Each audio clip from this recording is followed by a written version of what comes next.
आज के इस महत्वपूर्ण कार्यक्रम के मंच पर उपस्थित महाराष्ट्र शासन के सम्माननीय मुख्यमंत्री श्रीमान देवेंद्र फडणवीस जी, महाराष्ट्र शासन के उप मुख्यमंत्री श्रीमान एकनाथ शिंदे जी, उप मुख्यमंत्री महाराष्ट्र श्रीमान अजित पवार जी, मेरे साथी मंत्री, पुणे के ही जनप्रतिनिधि श्री मुरलीधर मोहोल जी, पुणे के ही जनप्रतिनिधि और महाराष्ट्र सरकार में मंत्री श्रीमान चंद्रकांत दादा पाटिल जी, बहन मेघा कुलकर्णी जी, लेफ्टिनेंट जनरल धीरज सेठ जी, एयर मार्शल श्री भूषण गोखले जी, अनिरुद्ध देशपांडे जी, कुंदन साठे जी, विनय सहस्त्रबुद्धे जी, श्री पुष्कर पेशवा जी, vice admiral Gurucharan Singh ji, Maharashtra Bharatiya Janata party के अध्यक्ष श्रीमान रविंद्र चौहान जी, और आज बाजीराव पेशवा की वीर मूर्ति को प्रस्थापित करते हुए देखने के लिए आए हुए सभी भाइयों बहनों को मेरा नमस्कार। मैं पुणे की धरती पर खड़ा हूं। सबसे पहले इन्होंने गुलामी की काल रात्रि में एक आशा का किरण जगाया और हिंदवी स्वराज की स्थापना करी, वो महान छत्रपति शिवाजी महाराज को प्रणाम कर कर मैं मेरी बात की शुरुआत करता हूं। पुणे की भूमि एक प्रकार से स्वराज के संस्कार का उद्गम स्थान है। 17वीं शताब्दी में भी यहीं से स्वराज की आलेख तंजावुर से अटक तक, अटक से कटक तक पहुंची, और जब अंग्रेजों के सामने फिर से एक बार स्वराज के लिए जनता को लड़ने का समय आया, तब सबसे पहला सिंह गर्जना तिलक महाराज ने की, स्वराज मेरा जन्मसिद्ध अधिकार है। और वीर सावरकर ने यही महाराष्ट्र की भूमि से एक ऐसा उदाहरण प्रस्तुत किया कि एक व्यक्ति अपने जीवन में अपने देश के लिए कितना कर सकता है, ये उदाहरण प्रस्तुत करने का काम वीर सावरकर ने किया। और मालूम नहीं एनडीए का मूल स्थापना हुआ होगा तब क्या सोचकर यहां बनाया होगा। कहते हैं कि यहां टेम्परेचर और वातावरण बहुत अच्छा था इसलिए बनाया होगा, मगर अंग्रेजों को मालूम नहीं था कि कैसी जगह पे वो नींव डालने जा रहे हैं जो आने वाले एक सदी तक भारत की सुरक्षा का संस्थान बनेगा। वो आज हमारा एनडीए।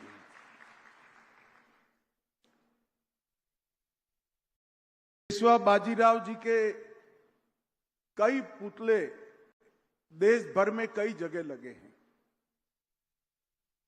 मेरे गांव में भी लगा है। परंतु मैं मानता हूं कि पेशवा बाजीराव का एक स्मारक बनाने की सबसे उचित जगह अगर कोई है तो एनडीए पुणे की एकेडमी, क्योंकि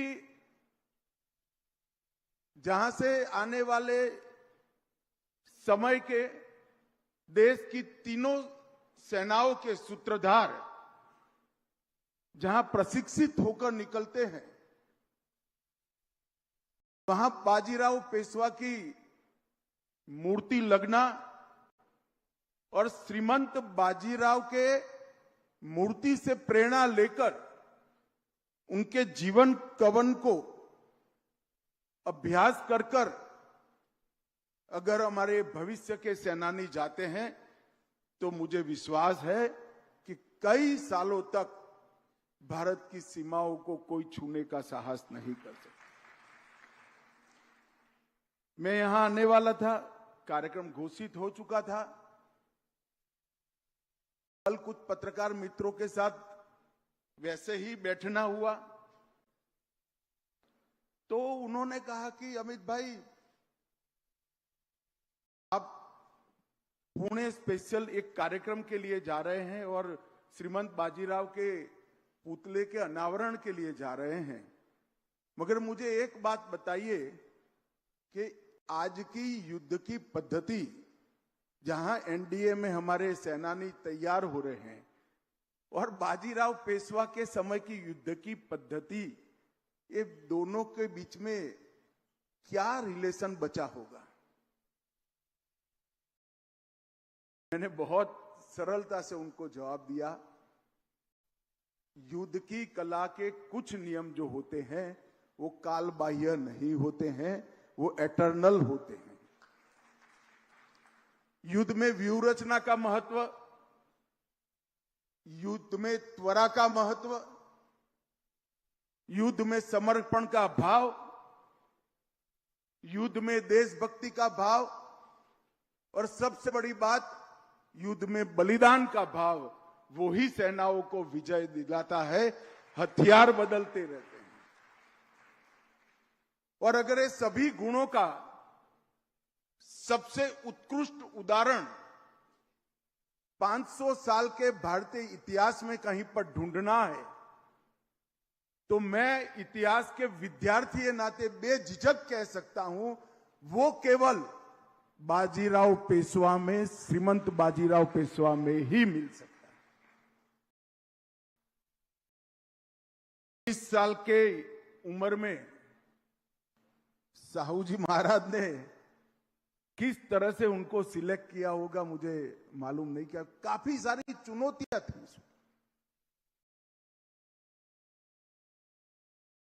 साहू जी महाराज की माताजी खुद अभी अभी बाहर आई थी,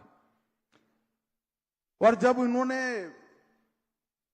श्रीमंत बाजीराव को पेशवा बनाने का निर्णय किया, उसके बाद 20 साल में 41 युद्ध लड़े और एक भी नहीं हारा। ये रिकॉर्ड कोई सेनापति का नहीं हो सकता। एक साल के 2 युद्ध, हमें मालूम है कि उस जमाने में बारिश के 4 माह युद्ध नहीं होते थे। बचे हुए 8 माह के अंदर 2 युद्ध करना और हर बार विजयी होना, मृत्यु पर्यंत पराजय को जिसने अपने नजीक भटकने नहीं दिया, ऐसा वीर सेनानी, उसका मूर्ति लगाने का सबसे उचित स्थान हमारी एनडीए की ये एकेडमी है। शिवाजी महाराज ने जब स्वराज की कल्पना की होगी, उस वक्त के भारत की भूगोल और भारत के उस वक्त के साम्राज्यों का इतिहास जो देखता होगा, वो समझ पाता होगा कि एक 12 साल के बच्चे ने कैसे स्वराज शब्द सोचा भी होगा। आदिल शाही, कुतुब शाही, बरीद शाही, निजाम शाही और इमाद शाही, पूरा दक्षिण भारत इनकी नागचूड़ से पीड़ित था और उत्तर पूरा मुगलों के अधीन था। उस वक्त 12 साल का एक बालक देश को स्वतंत्र कराने की कल्पना करे और अपने एक छोटे से जीवन काल के अंदर ही हिंदवी स्वराज का स्थापना करने का काम करे, ये अकल्पनीय पराक्रम था। मगर शिवाजी महाराज ने सिर्फ हिंदवी स्वराज की स्थापना नहीं की, महाराष्ट्र भर के किशोरों के मन में, बालकों के मन में, युवाओं के मन में स्वराज के संस्कार भरने का काम किया। और जब शिवाजी महाराज नहीं रहे, धर्मवीर संभाजी महाराज, वीर ताराबाई, धनोजी, संतोजी, कई सारे लोगों ने शिवाजी महाराज की परंपरा को आगे बढ़ाया और स्वराज की ज्योत को बुझने नहीं दिया। मगर जब साहू जी महाराज मुगलों की कैद से मुक्त होकर आए और जब मराठी साम्राज्य के दो टुकड़े हो गए, सब लोग मानते थे अब शायद कठिन होगा। और उसी वक्त पहले बालाजी विश्वनाथ और फिर श्रीमंत बाजीराव ने पेशवा बनकर शिवाजी महाराज की स्वराज की मशाल को आगे बढ़ाया। श्रीमंत बाजीराव के मृत्यु के 10 साल के अंदर ही तंजावुर से अफगानिस्तान तक, अफगानिस्तान से बंगाल होते हुए तक एक विराट हिंदवी साम्राज्य की स्थापना जो शिवाजी महाराज का कल्पना था वो करने का काम किया। और इसीलिए कई लोग कहते हैं अगर ये स्वतंत्रता की लड़ाई शिवाजी महाराज ने जो शुरू की और पेशवाओं ने 100 साल तक चलाई, वो अगर न लड़ी गई होती तो आज भारत का मूल स्वरूप बचा ही न होता। इन्होंने अपने जीवन में कई सारे युद्ध ऐसे लड़े जिसमें पराजय निश्चित मानी जाती थी। उन्होंने अपनी त्वरा से, अपने रण कौशल से, रणनीति से और वीर साथियों की मदद से बाजीराव पेशवा ने कई हारे हुए युद्धों को जीत में परिवर्तित किया। और पालखेड़ की विजय को अगर कोई ध्यान से पढ़ेगा तो मालूम पड़ेगा कि निजाम के सामने यह विजय अकल्पनीय विजय थी। मगर जरा भी रुके बगैर, जरा भी थके बगैर हर जगह जहां जहां गुलामी की निशानी थी वो ध्वस्त कर कर स्वतंत्रता का दीप प्रगटाने की शुरुआत श्रीमंत बाजीराव ने की और सफल भी हुए। कई सारे युद्ध कौशल के अभ्यासु देश और विदेश के सेनानियों ने उनके युद्ध कौशल के लिए ढेर सारी बातें करी हैं, मगर सिर्फ युद्ध कौशल की बात नहीं है।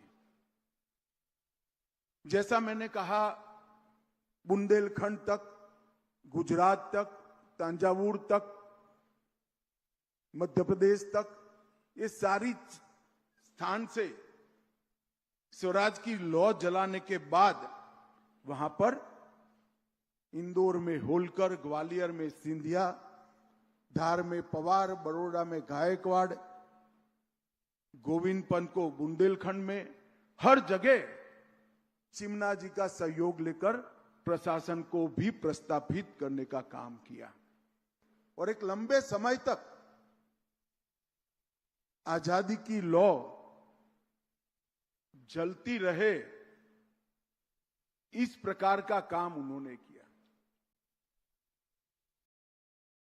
मैं तो कलाकारों का बहुत धन्यवाद करना चाहूंगा कि उन्होंने बाजीराव पेशवा की इस प्रतिमा को अश्वारूढ़ बनाया है।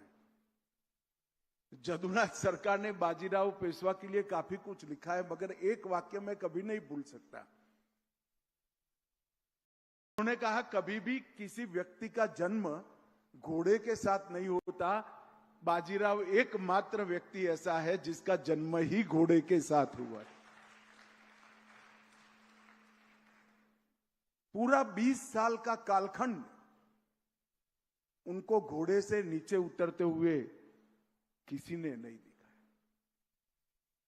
शनिवारवाड़ा का निर्माण, जल प्रबंधन, कई सारी कुरीतियों के खिलाफ लड़ाई और बहुत अच्छे एडमिनिस्ट्रेटर के भी बचे हुए कालखंड में, पूरा जीवन तो युद्ध में गया, जो 4 माह बचता था उसमें भी उन्होंने कई सारे सुधार के काम भी किए। मित्रों, मैंने ढेर सारे ईस्वी सन 1500 के बाद हुए युद्धों को बहुत डिटेल पढ़ा है। मैंने कहीं पर भी ऐसी सेना का वर्णन नहीं सुना जिसमें 1 सिपाही और 3 घोड़े की व्यवस्था थी। हर जगह पर घुड़सवार होते थे, 1 घोड़ा और 1 सिपाही। श्रीमंत बाजीराव की सेना में 1 सिपाही पर 3 घोड़े होते थे। घोड़ा थकता था, आराम करता था, सिपाही आगे बढ़ता रहता था और आश्चर्यजनक रीत से बिजली की तरह दुश्मनों पे वो टूट पड़ते थे। उनकी त्वरा से अच्छे अच्छे पराजित हुए। मैं सोच ही नहीं सकता कितनी विकट परिस्थितियों में इतने फैले हुए मकड़ जाल को भेद कर एक के बाद एक 41 युद्धों में कोई कैसे सफलता प्राप्त करता है। कुछ लोग उनको ईश्वर दत्त सेनापति कहते हैं, कुछ लोग उनको अजिंक्य योद्धा कहते हैं और कुछ लोग उनको शिव शिष्योत्तम बाजीराव पेशवा भी कहते हैं। कई सारे राजाओं ने प्रचंड युद्ध किए, विजय भी प्राप्त किए, मगर बाजीराव पेशवा के सभी युद्धों में एक बात विशेष थी, वो अपने लिए नहीं लड़ रहे थे, वो देश के और स्वराज के लिए लड़ रहे थे, क्योंकि वो तो पंत प्रधान थे। उन्होंने कभी भी छत्रपति के साथ, अंग्रेजों ने इतिहास को विकृत करने का बहुत प्रयास किया, अगर आजीवन इतना पराक्रम, इतनी बड़ी शक्ति होने के बावजूद वो पेशवा ही रहे। हर युद्ध मातृभूमि के लिए, हर युद्ध धर्म के लिए, हर युद्ध स्वराज के लिए लड़ा। अपने 40 साल के जीवन में एक ऐसा अमर इतिहास लिखने का काम किया जो आने वाले कई सदियों तक कोई और लिख न पाए, ऐसा अमर इतिहास लिखने का काम किया। श्रीमंत बाजीराव की वीरता और महानता को वर्णन करने के लिए मेरे पास शब्द नहीं है, मगर मेरे जीवन में कभी भी कोई निराशा दस्तक देने लगती है तो मुझे हमेशा बाल शिवाजी और श्रीमंत बाजीराव की विचार आता है और निराशा कोसों दूर चली जाती है कि अगर इतनी विपरीत स्थिति में वो लोग ये कर पाए तो हमारा तो दायित्व है। अब सब जगह अनुकूलता ही अनुकूलता है। शिवाजी महाराज की कल्पना का भारत बनाने की जिम्मेदारी 140 करोड़ भारतीयों की है। स्वराज के लिए जब संघर्ष करने का समय था तब संघर्ष किया, स्वराज को टिकाने के लिए भी संघर्ष करने की जरूरत पड़ेगी। हमारी सेना और हमारा नेतृत्व जरूर करेगा। ऑपरेशन सिंदूर इसका उदाहरण है। परंतु स्वराज के साथ साथ महान भारत की रचना भी शिव छत्रपति की ही कल्पना है। एक ऐसे भारत की रचना जो आजादी की शताब्दी जब मनाए तब 2047 में हर क्षेत्र के अंदर समग्र विश्व में हर क्षेत्र में हम सर्वप्रथम हो, ऐसे भारत की रचना करना ये हम सबका जीवन लक्ष्य होना चाहिए। और जीवन लक्ष्य को सिद्ध करने के लिए पुरुषार्थ, समर्पण और बलिदान, ये तीनों की प्रेरणा लेने के लिए कोई उत्तम व्यक्तित्व हमारे इतिहास में है तो श्रीमंत बाजीराव पेशवा है। आज मैं हृदय पूर्वक वो सभी लोगों का धन्यवाद करना चाहूंगा जिनको ये विचार आया कि पुणे की ये एकेडमी में श्रीमंत बाजीराव की अश्वारूढ़ प्रतिमा का स्थापना किया जाए। मैं एनडीए को भी हृदय से बहुत बहुत धन्यवाद करना चाहता हूं कि इन्होंने इस बात को स्वीकार किया और आने वाले समय के हमारे सेनापतियों और योद्धाओं को बाजीराव पेशवा के जीवन कवन से प्रेरणा लेकर आगे बढ़ने का मौका दे दिया गया। मैं विनय जी को भी कहना चाहता हूं कि विनय जी, आपने माइक में कहा कि भारत के सभी भाषाओं में ये इतिहास को भावानुवाद कर कर भारत की हर भाषा के बच्चों के लिए उपलब्ध कराना चाहिए। अब आप सुझाव दे रहे हैं, मुझे लगता है सब लोग सुझाव ही देंगे तो होगा क्या। मैं आपकी मदद जरूर करूंगा, आप ही शुरुआत करिए तो ये काम बहुत जल्दी पूरा हो जाएगा। मोदी जी ने विकास भी और विरासत भी, ये सूत्र जो दिया है वो इसीलिए दिया है कि हमारे हजारों साल पुरानी संस्कृति में कई ऐसे व्यक्तित्व हुए हैं जो हजारों साल तक हमें प्रेरणा दे सकते हैं। वो इतिहास को हमारे युवाओं के लिए, हमारे योद्धाओं के लिए उपलब्ध कराना